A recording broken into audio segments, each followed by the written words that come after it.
It was the kind of morning that made the world feel paused.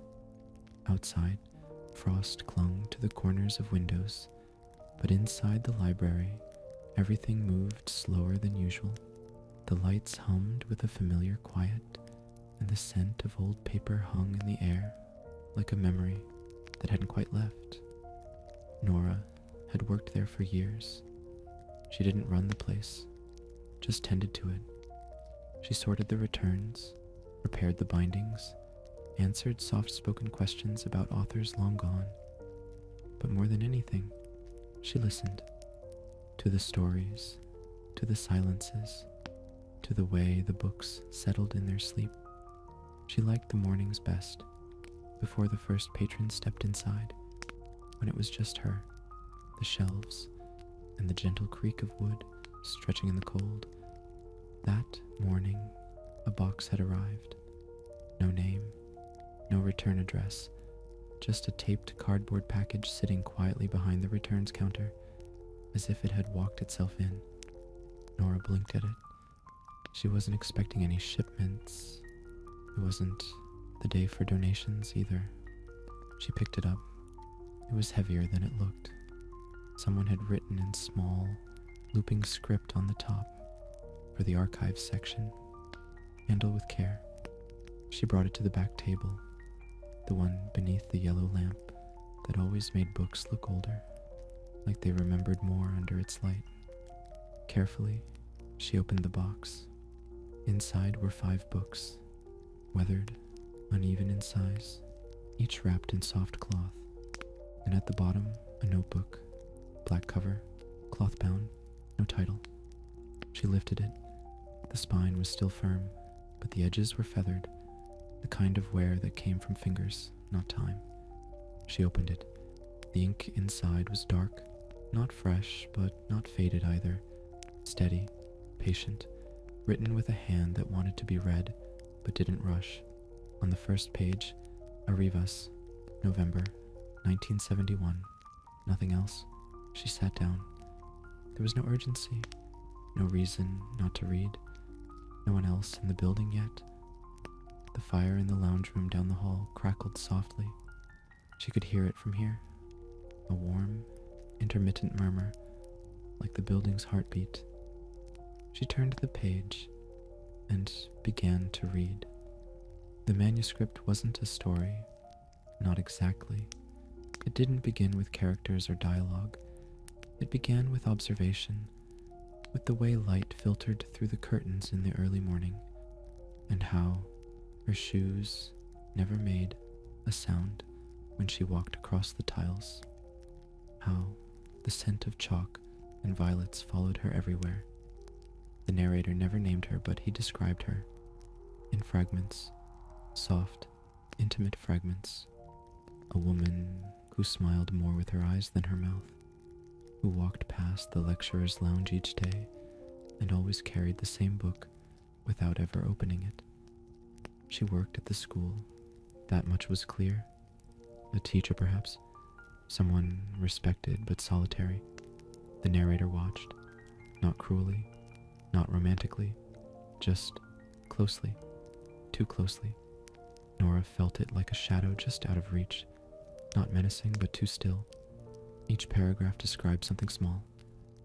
The sound of her voice when she said thank you. The exact way she tied her scarf in the winter. The day she dropped a letter and didn't notice. The letter. That's where the manuscript shifted. He picked it up. He said. He read it. He kept it. He never returned it. And after that, he began to imagine her differently. Not as a woman who passed by, but as a story that included him. A story she never agreed to tell. Nora stopped reading. Not because she was disturbed.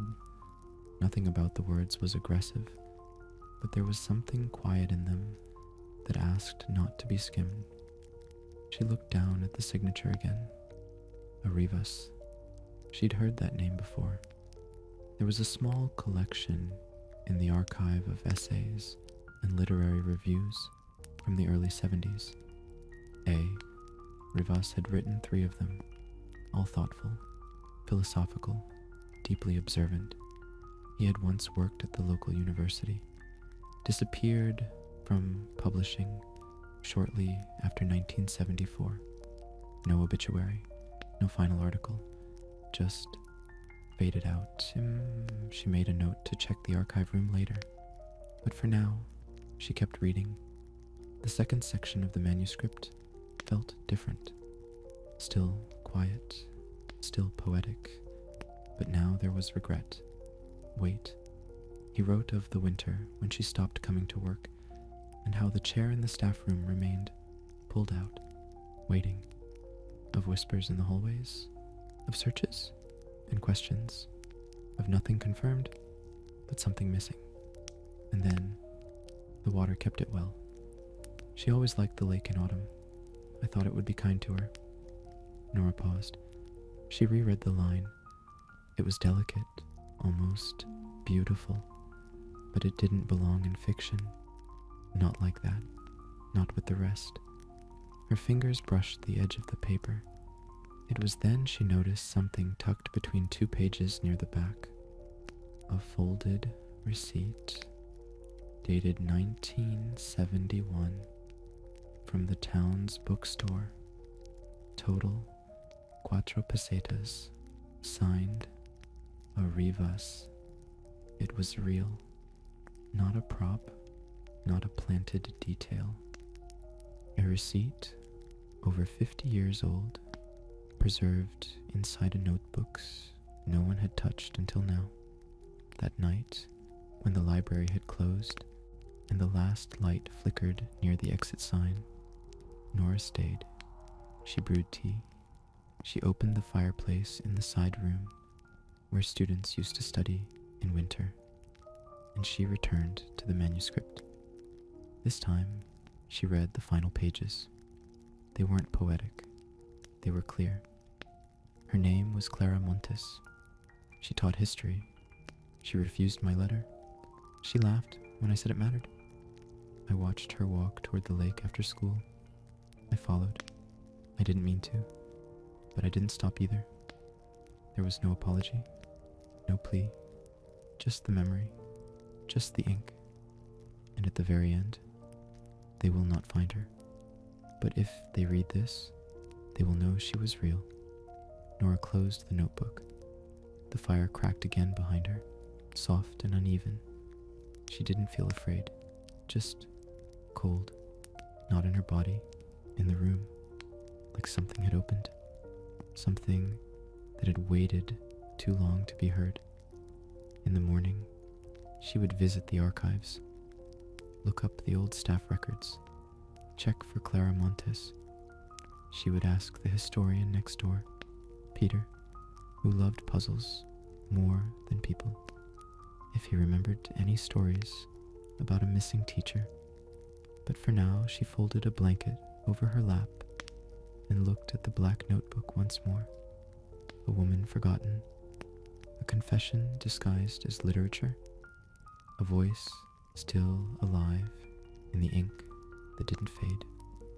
Morning arrived with a kind of stillness that made everything feel slightly rearranged, like the furniture in a dream that looks the same but is never where you left it. Nora moved through the library as usual.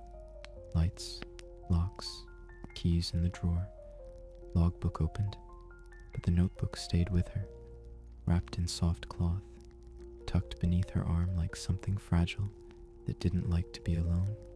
She didn't show it to anyone, not yet, not because she was unsure, but because it wasn't ready.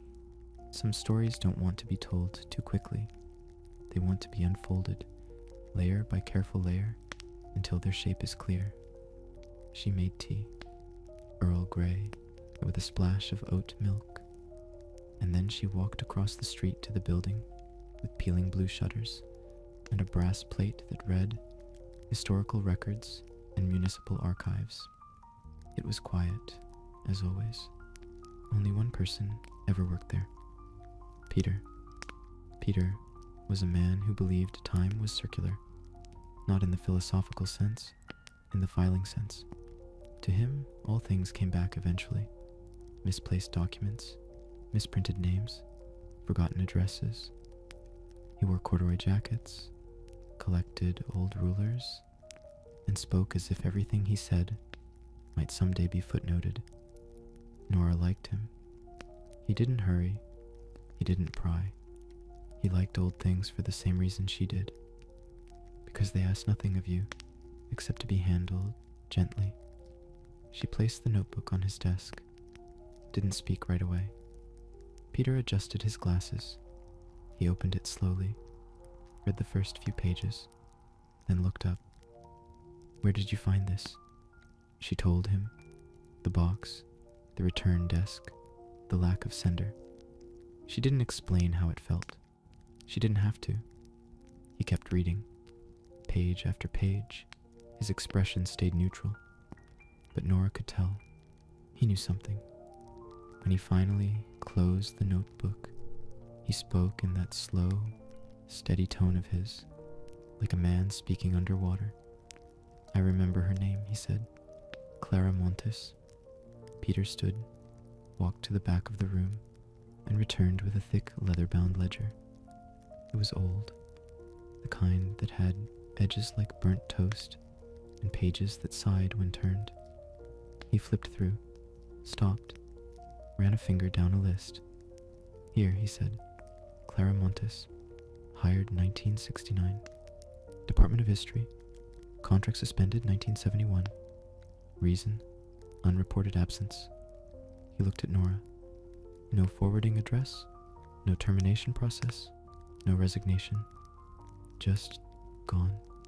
She had been 29 years old, graduated from Madrid, moved here to teach, lived alone in a small flat 2 streets from the school.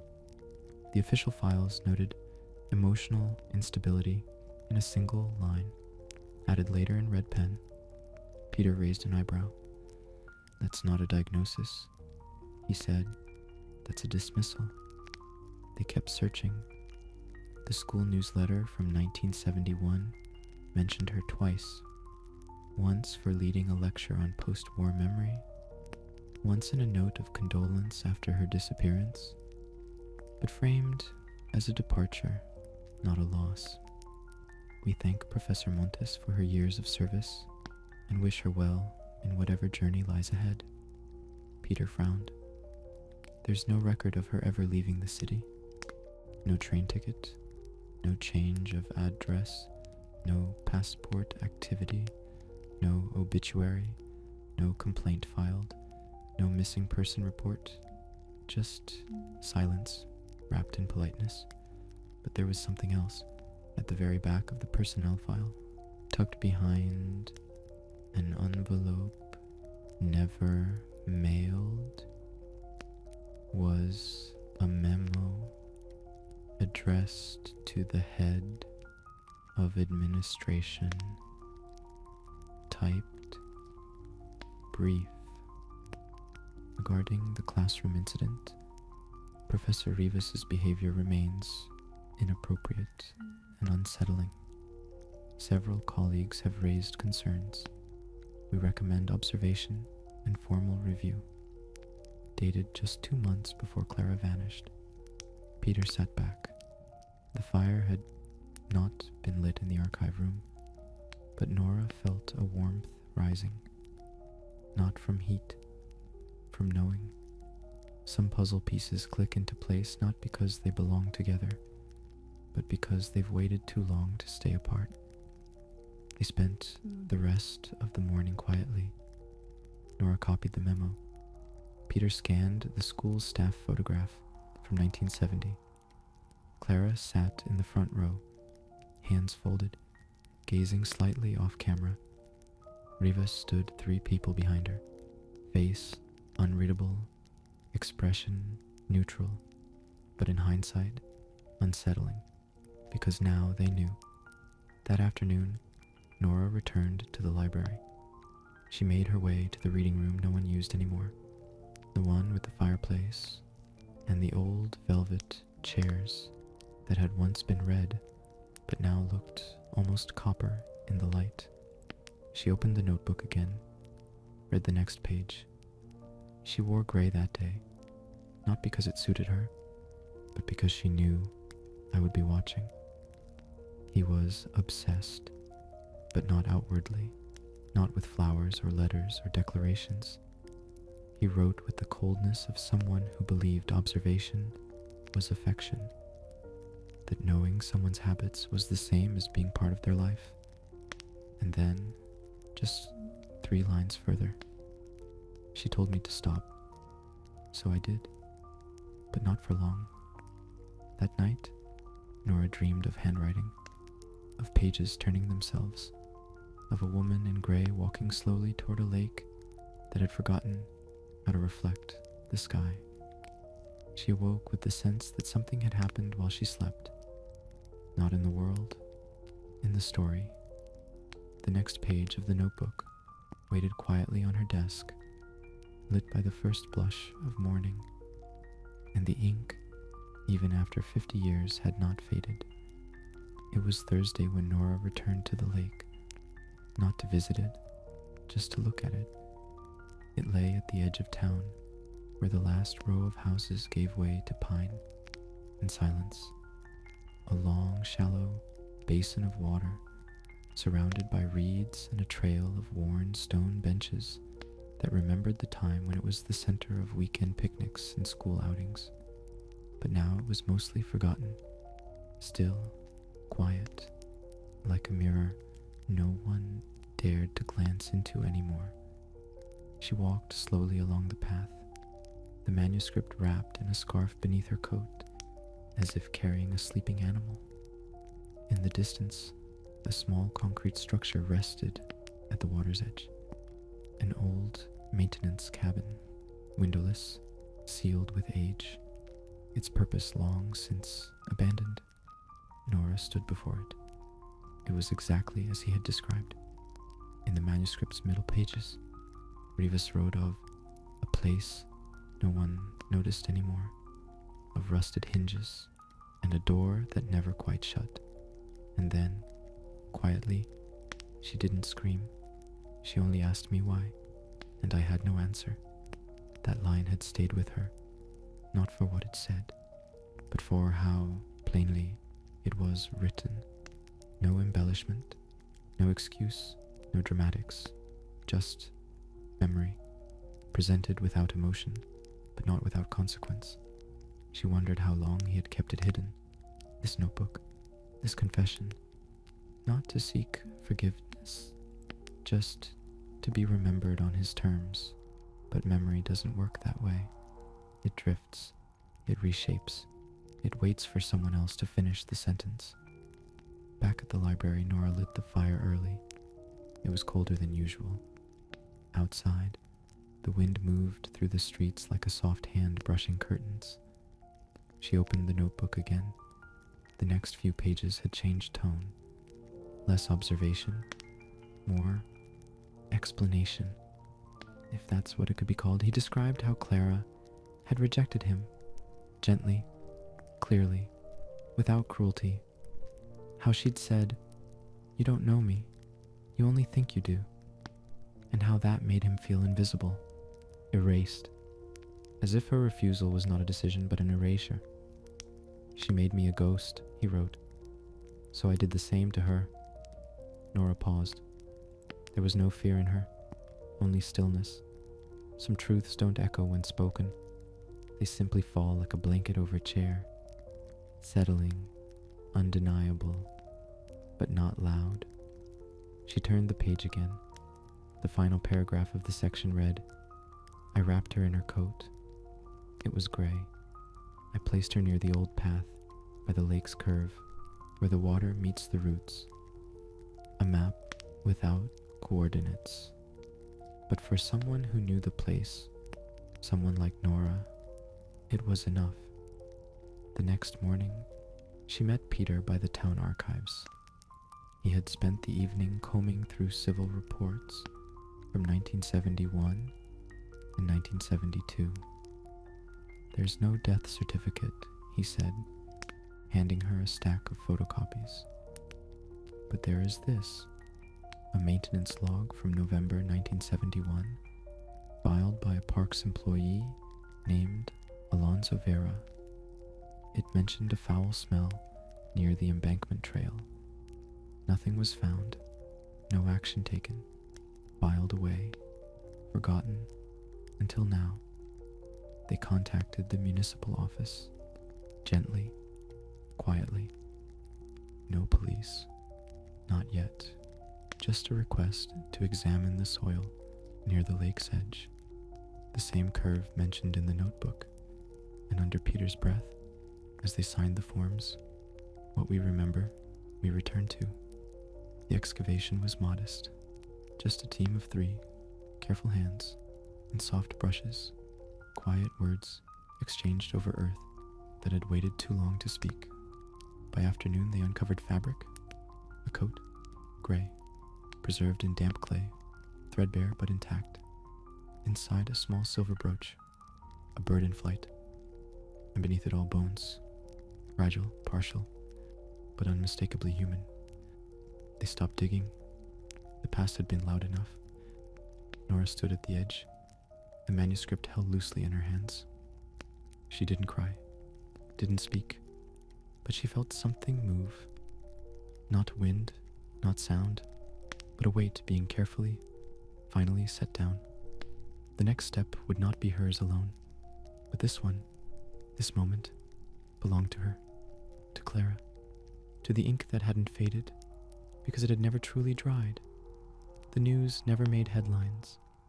There was no camera crew, no flashing lights, no interviews, just a small paragraph on page 6 of the local paper, beneath a crossword puzzle, and a recipe for lentil soup. Human remains discovered near West Lake. Identity under review. Foul play not ruled out. And that was all. But Nora didn't mind. Some stories aren't meant for spectacle. Some lives aren't reclaimed with noise. They return gently, with the patience of paper being turned by candlelight. Peter met her that afternoon with a folder of documents in his arms. Autopsy reports, soil analysis, clothing inventory. He laid them out carefully, like items being unpacked from a long sleep. "There's no doubt," he said, his voice even softer than usual. "It's her. The coat, the brooch, the dental match from a preserved molar. All signs pointed to Clara. All signs pointed to 1971. All signs pointed to a question that had already been answered 50 years ago in black ink on soft paper. The authorities reopened the file. Officially, posthumously. There would be no trial, no charges. Rivas had died in 1998. A stroke in his home. No relatives listed. No obituary.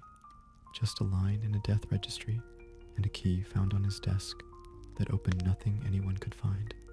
Until now. Nora spent the next few days walking through moments that didn't belong to her, filing paperwork, coordinating with the town council, helping plan a memorial for a woman most had forgotten or never known. It wasn't grief exactly. It was something softer, something that didn't press against the chest, but sat beside her in silence, like sitting with a stranger on a train, sharing no words, but knowing something important just passed between you. The library remained quiet, but not unchanged. She found herself drawn more and more to the reading room in the back, where the fire glowed in slow rhythm and the velvet chair curved perfectly to her back. She began keeping a small notebook of her own, not for stories, not for names, just thoughts, reflections, moments she didn't want to lose. She wrote, "The quiet doesn't hide the truth. It waits for someone to hear it without interrupting." And later, justice is not always loud. Sometimes it's just being seen. Finally, Peter came by one evening with a thin brown envelope. Inside were photographs, black and white, 1,970 staff portraits from the school archives. One showed Clara at her desk, eyes focused, hand resting lightly on the edge of a book, the kind of photo taken in passing without pose or warning. She looked present, not smiling, not distant, just there, alive. Nora placed the photo on the desk beside the notebook, not framed, not hung, just placed, as if to say, "You're home now." Later that week, they held a small ceremony. No podium, no speech, just a plaque placed at the edge of the lake, where the path curved into quiet. It read, "Clara Montes, 1942 to 1971 remembered." A few students from the university came. A professor from the history department brought flowers. Peter brought a folded program from the year Clara was hired and laid it beneath the plaque without saying a word. Nora brought the manuscript. She didn't read from it. She simply placed it in her bag and sat with it in her lap. As the sun dipped low and the water stilled itself like glass, the manuscript never went to the police. There was no need. Its truth had already been proven. Instead, it was placed in the library's private archive, a section rarely visited, but carefully kept. Its label read, "Private account, 1971. Donated anonymously. Do not circulate." But Nora knew. The story wasn't meant to be circulated. It was meant to be settled, not shared, not sensationalized, just held like a soft breath that someone else was afraid to take. That night, by the fire, she opened her own notebook again, wrote just one line. Some stories don't end. They rest. And the flame behind her crackled quietly, like a voice that had finally stopped whispering because someone had finally listened. In the weeks that followed, life returned to its rhythm, not because it forgot, but because memory doesn't always move in straight lines. It spirals, it echoes, and sometimes it settles into the corners of your day like light through dusty glass.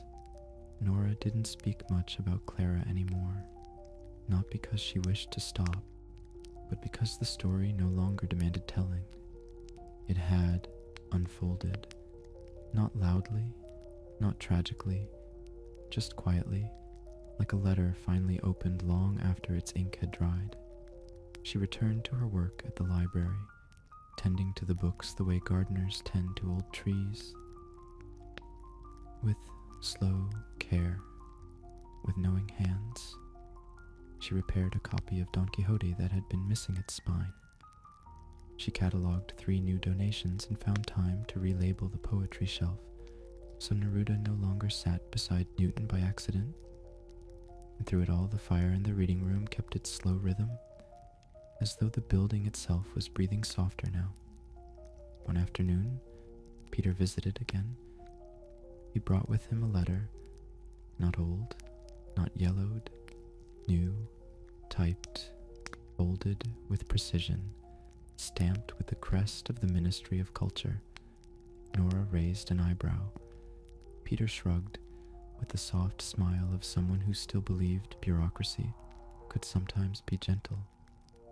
The letter offered a proposal. The ministry, having quietly reviewed the file, wished to commission a memorial monograph honoring forgotten individuals lost to unofficial disappearances between 1939 and 1980. Clara Montes was to be included, not as a victim, not as a headline, but as a life, a teacher, a scholar, a woman who once spoke softly about memory in a classroom full of restless students. They asked Nora to contribute, not as a writer, not officially, just as someone who remembered the process, someone who had carried the story without needing to own it. She hesitated at first, not because she doubted, but because she understood the weight of speaking on behalf of someone whose voice had been taken. But eventually she agreed, and so, one evening, with tea beside her and the fire warming the soles of her feet, she began to write. Not a report, not an article, just a reflection. She started with a simple line. She taught history, and then she became part of it. She wrote slowly, without embellishment, without dramatics, just facts and feelings, soft things that didn't ask for attention, but stayed once noticed. She wrote of the notebook and the handwriting, of the way each page revealed just enough to make you pause, but not enough to rush. She wrote of the lake, and the curve in the path, and the coat that had outlasted the body it once warmed. She didn't describe Rivas with judgment. She didn't need to. His words spoke for themselves. What she offered instead was context, silence, empathy, clarity, and a truth not sharpened into blame, but shaped into balance. When she finished, she signed her name softly at the bottom of the page. Just her first name, Nora. It felt right that way, less like authorship, more like witness. The monograph was published 6 months later, only 50 copies, distributed quietly to libraries, archives, and a handful of universities. No book tour, no reviews, just presence. A whisper carried into institutions used to forgetting things by filing them too carefully. In the library, Nora placed one copy on the third shelf in the reference room. She didn't mark it specially, didn't display it. She just slid it between 2 other volumes, ran a finger along its spine, and left it there, somewhere quiet, somewhere still, somewhere safe. That evening she returned to her chair by the fire. She opened her own notebook, now nearly full, and on the final page she wrote, "We don't always solve mysteries. Sometimes we return them to where they belong." She closed the book, and for a long while she didn't need to open anything else. Spring arrived like a soft hand across the brow. No fanfare, no sudden bloom, just a slow unfolding, the way paper creases when it's been folded too long and finally remembers how to lie flat. The lake thawed, the reeds turned gold, then green, and people, those who had long forgotten the place, began to return, to walk, to sit, not to speak, but to share silence with something larger than themselves. The plaque remained untouched, polished by wind and time alone. Claramontes, 1942 to 1971. Remembered. A sentence short enough to whisper, but deep enough to anchor. One afternoon, Peter brought a small package wrapped in brown paper and tied with string. He handed it to Nora without ceremony. "It's from Riva's old apartment," he said. "They've finally begun clearing it. An old volunteer at the archive thought you might want this." Inside was a box, small, unmarked. Inside the box, 2 items. A fountain pen, simple, weighty, still full of ink, and a single envelope, unsealed, addressed in faded script. For her, if ever found. No name, no date, just those words. Nora hesitated, not because she feared what was inside, but because part of her believed that some endings should remain untouched. But she opened it, gently, carefully, as if the envelope might sigh. Inside was a letter, short, written in the same hand as the manuscript, but not with the same voice. This one trembled. "Clara, I thought time would erase what I did. I told myself you were cruel, distant, unfair, but none of that was true. You were only honest. and I was small, smaller than I've ever been brave enough to say. I have tried to become invisible, but you won't let me. Not because you haunt me, but because I never deserved to forget. No signature, no farewell, just the ink, still wet, as if the words had waited for her hands to carry them forward. Nora placed the letter back in its envelope. She did not cry. She did not smile. She simply folded it once more, wrapped it with a pen, and placed both beside the manuscript in the archive drawer. No ceremony, no verdict, only stillness. That evening, as the sun dimmed behind slow-moving clouds, she lit the fire once more, not because it was cold, but because warmth is a kind of remembering. She sipped tea, listened to the soft hiss of the logs, and thought of all the things we leave behind without knowing we've left them. Later that night, she added one more entry to her notebook, just 3 lines. He didn't forget her. He tried to forget himself, but ink remembers what we won't. She closed the book, and the fire, without prompting, let out a soft crack like a breath that had waited all day to be released. The seasons continued. Spring became summer in the way it always does, not suddenly, but with small signs, open windows, sunlight resting longer on the shelves, the smell of warmed wood as the library's old floorboards stretched beneath wandering feet. Nora no longer thought about the notebook every day, but it lived with her now, not as a burden but as a companion. Like a familiar story you don't have to reread to feel its pages. She began to notice small things.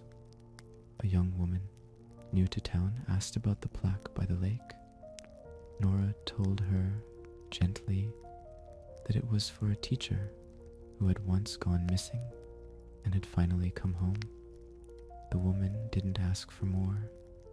She only nodded and said, "It's beautiful that she's remembered." And then she returned to the book she'd borrowed and walked away without sound.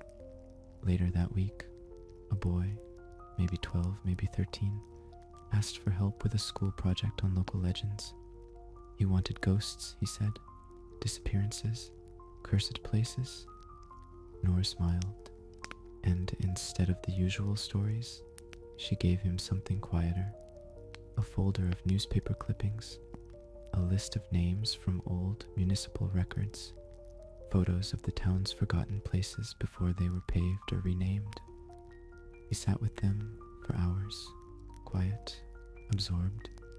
When he left, he said, "I think it's sad how many people just vanish." And she replied, "They don't if we notice where they were."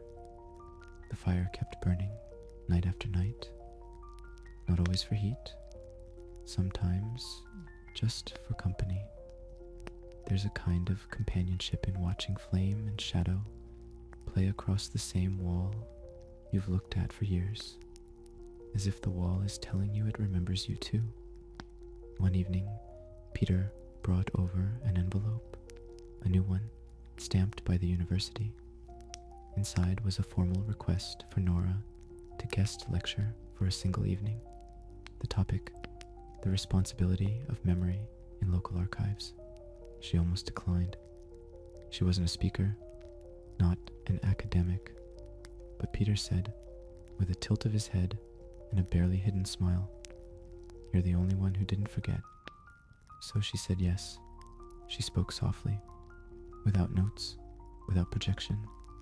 The room was small, lit by amber bulbs, and the kind of silence that listens carefully. She didn't tell the whole story. Not names, not dates, just the feeling of finding something that didn't want to be found, but needed to be remembered. She spoke about paper and handwriting and the smell of old ink when a book hasn't been opened in decades. She spoke of places that aren't haunted by ghosts, but by questions that were never answered out loud. and she ended with a single sentence. We don't keep records to know everything. We keep them so that one day someone else can start listening. When the talk ended, no one clapped, not because they didn't appreciate it, but because the moment felt too quiet to interrupt, a stillness that held something sacred. Back at the library, the fire waited. As always, she didn't write that night. She didn't need to. Instead, she placed her notebook beside the manuscript, both of them resting like two sleeping birds, folded into one another. And for the first time since all of this had begun, she leaned back in her chair and allowed herself to sleep. The summer deepened, not with heat, but with stillness, the kind of stillness that lives in late afternoons, when the light turns gold and even the air feels like it's remembering something. The library grew quieter in these months. Students left for holidays. Tourists wandered in for a moment, then left, thinking it was closed because it didn't feel like a place made for passing through. Only a few came each day, mostly the familiar ones. Mr. Alvarez, who never finished a single novel, but loved to read the first 10 pages of every one. Lucia, who whispered to the cookbooks as if asking them to be gentler with her pastries. And sometimes Peter, just to sit across from Nora and pretend he had questions, when really he just liked the quiet they shared. The manuscript remained in its drawer, untouched, but not forgotten, no longer called to her. It simply existed, a closed door in a house she no longer had to walk through to know its shape. Instead, Nora focused on other things. She restored the bindings of the children's section. She repainted the quiet please sign that had been cracked since before she'd started working there. She reorganized the letters section so that love and loss no longer sat alphabetically side by side. And she thought often of Clara Montes, but not as a mystery, not as a case, as a person, a woman who once stood in front of a classroom and spoke about memory, not knowing she would someday become a part of the very thing she tried to explain. One morning, a letter arrived, handwritten, pressed neatly into cream paper. No return address. It was from someone who had read the monograph, someone who said they were once Clara's student. They remembered her voice, her patience, the way she read poetry aloud without ever looking at the page. They hadn't known what happened, only that one day she was gone. No one explained, no one asked, and they'd carried that silence for decades without knowing what it was called. Until now, Nora wrote back, just a few lines. She said thank you. She said remembrance can take many forms. She said grief sometimes blooms years after the loss and still counts as real. And she closed the letter with a line Clara had once underlined in a book of poems now resting quietly on shelf 14B. The leaf falls, but the shape of its shadow remains on the ground long after. That evening, Nora returned to her chair by the fire. She didn't bring any books, no tea, no notebook, just herself and the soft creak of the room settling into its own rhythm. Outside, a breeze moved slowly through the trees. Inside, the flame flickered like a thought half remembered, half at peace. She closed her eyes, and for a moment she saw Clara, not as a photograph, not as a record, but as a presence, walking calmly past the shelves, trailing her fingers lightly over the spines, smiling softly as if to say, "You heard me." That was enough. By late summer, the lake had begun to reflect differently, not because the water changed, but because people did. They no longer walked past it without looking. They paused. They read the plaque. Sometimes they sat, and sometimes they said nothing at all, not out of avoidance, but respect.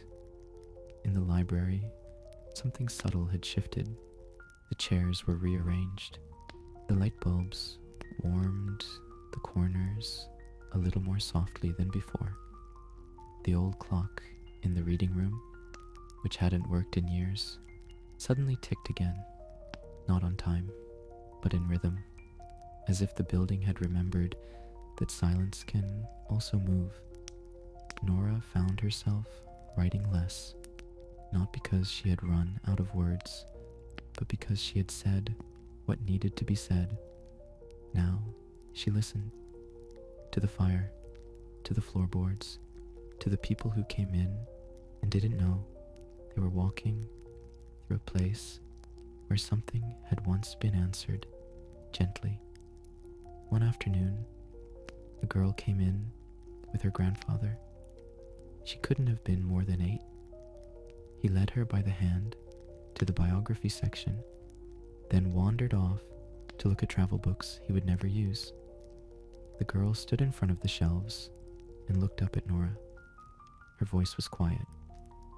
"Do you have any books about people who got lost, but then got found?" Nora smiled. She walked over, led the girl not to the biography section, but to fiction, pulled out a small, worn book with soft blue cover and a stitched spine. "This one," she said. "She gets lost in a different way, but she finds herself." The girl took it without question, sat by the window, and read like it was the only thing that could matter that day. After they left, Nora looked at the space where they had been, and she realized she hadn't thought of Clara as missing in a long time. Not absent, just quiet, present in the way some books always feel nearby, even when you don't see them.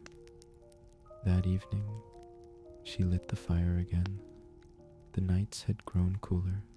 She made tea, not out of habit, but comfort, sat in her chair, watched the flame dance softly, its shape never repeating, but always familiar, and for the first time in weeks, she opened the manuscript again, not to study, not to analyze, just to feel the weight of it, to know it still existed, that its truth had not changed, but its purpose had. It was no longer a confession. It was a reminder that even the most broken voices can be heard without needing to raise themselves. She placed it back in the drawer, closed it without a sound, and whispered, "Rest." The room didn't answer, but the fire crackled once, quietly, as if it agreed. There's a kind of peace that doesn't arrive all at once. It comes in small gestures.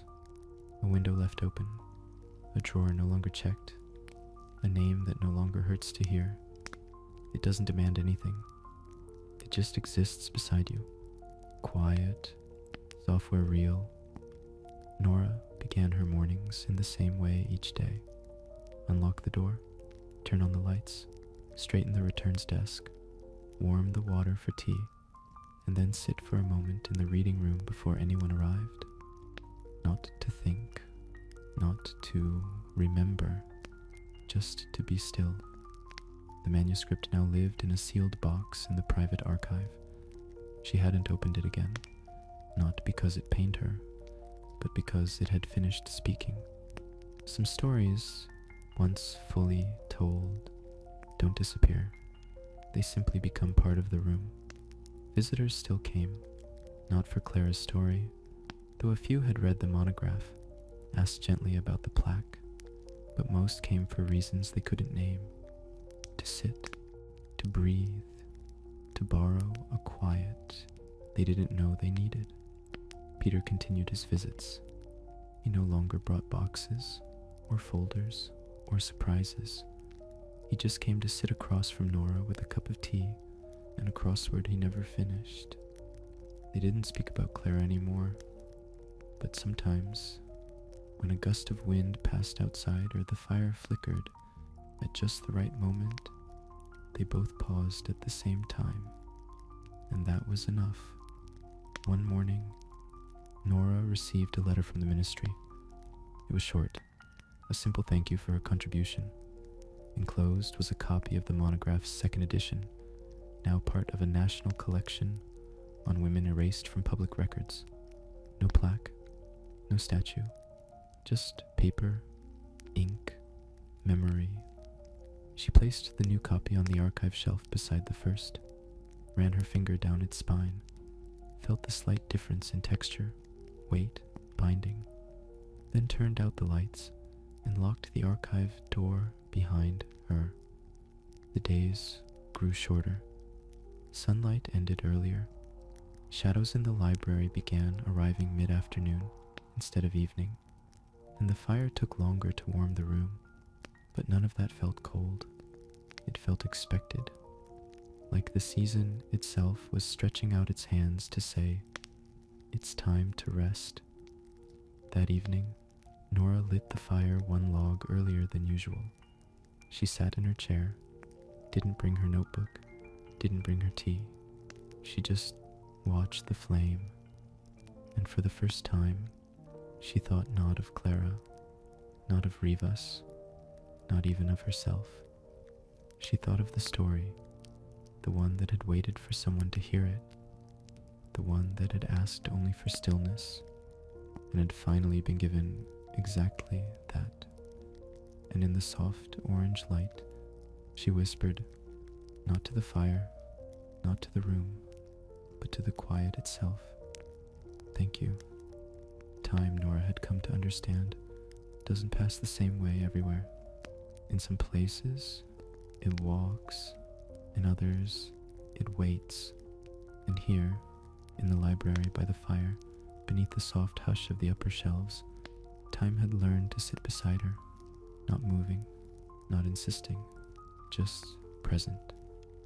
She no longer kept a notebook, not because she had no thoughts, but because she no longer needed to hold them down. They came and went like birds at the window, not caged, not forgotten, just witnessed. A new staff member had joined the library, Maya, 27, thoughtful, gentle with books, but not afraid to ask why things were the way they were. One day she asked Nora about the locked drawer in the archive cabinet. "The one without a label," she said, and Nora smiled, didn't open it, didn't explain, only replied in the quietest voice, "That drawer isn't locked. It's resting."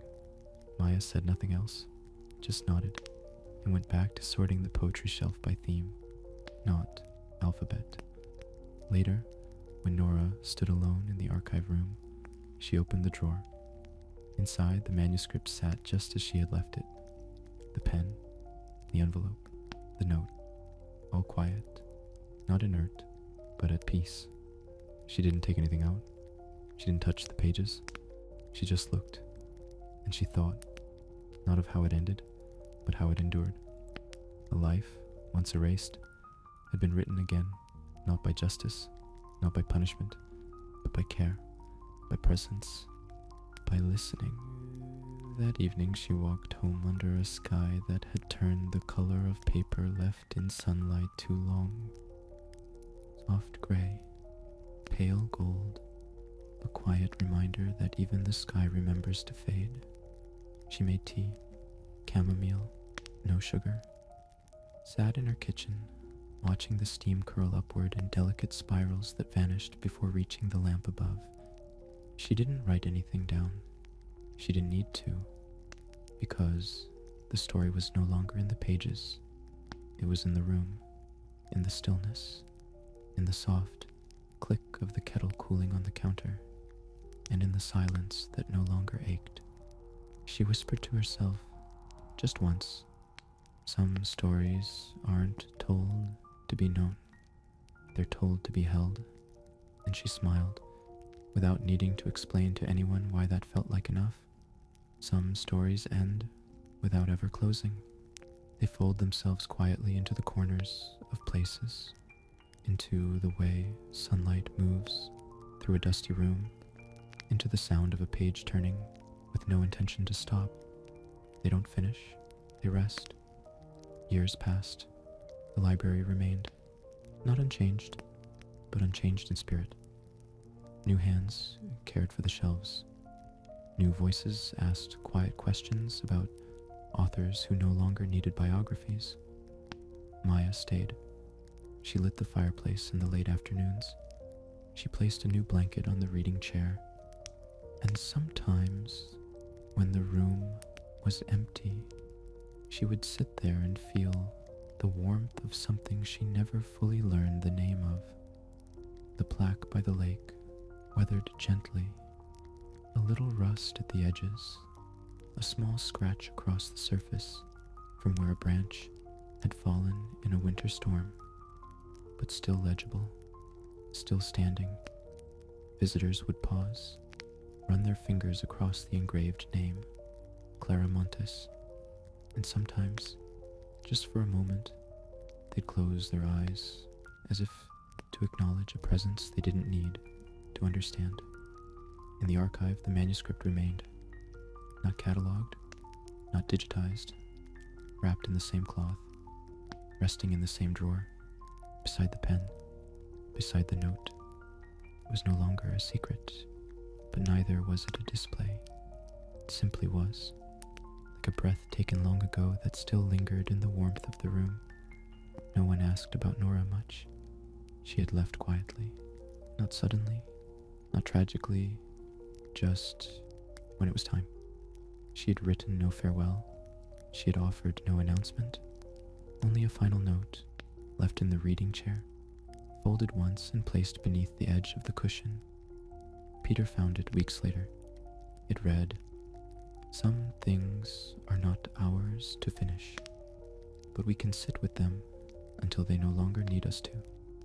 In the final years, Clara became a story passed in murmurs, a name known not for how she vanished, but for how she returned. Not in justice, in care, not in noise, in stillness.